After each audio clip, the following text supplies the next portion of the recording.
This video is designed for maximum efficiency.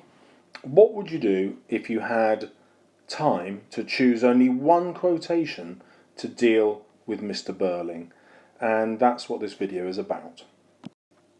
The first point to realise is that Birling isn't a real person.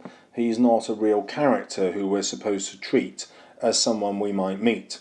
He is instead a construct, something that Priestley has put together to represent his point of view. So the first thing we notice here is this idea of him lecturing the boys, Gerald and his son Eric, both men by the way, and he's the antithesis, the opposite of the inspector, because his lecture is not well received. The inspector debunks it. But it does also call attention to Priestley's purpose. This whole play might be viewed as a lecture, the inspector trying to teach the family a lesson, and then the final act is where we see whether they've learnt that lesson or not. The repetition here that a man has to make his own way, has to look after himself and his family too, which is repeated here, that a man has to mind his own business and look after himself and his own, is significant. That's why Priestley repeats it. But it's also the moment which invokes the inspector. Priestley deliberately has Birling cut off by the sound of the bell. It's the bell that announces the inspector's entrance. And so this almost acts like a spell. These are the words that summon the inspector. So there's dramatic irony involved here. The inspector has come to teach Birling that what he thinks here is the wrong lesson. He's going to prove that a man doesn't have to mind his own business, that he doesn't have to look after himself and his own family. There is much more to being a man than that. And this also adds credence to those who decide to view Inspector Goole as a supernatural presence. It's though here his ghost has been summoned, so you can interpret the play that way as well if you wish.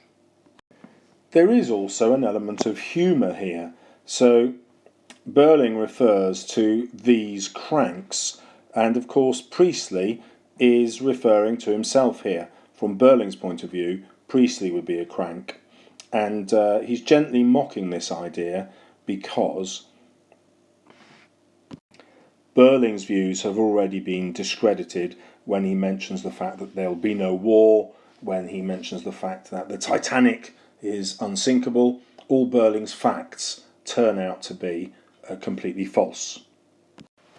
The words that Birling uses to describe other people are quite revealing. So he thinks of people as the cranks put it, a community like bees in a hive, everybody with their own role, but faceless, all identikit and identical. The irony here, of course, is this is exactly what the girls are like in his factory. He only recognised Eva because she was one of the troublemakers that he had to get rid of. But all the other girls in his factory might as well be bees in a hive. They're indistinguishable. And again, they might as well be bees in a hive because he doesn't see them as fully human. He doesn't feel he has to pay them a proper wage. And next, he uses the word community.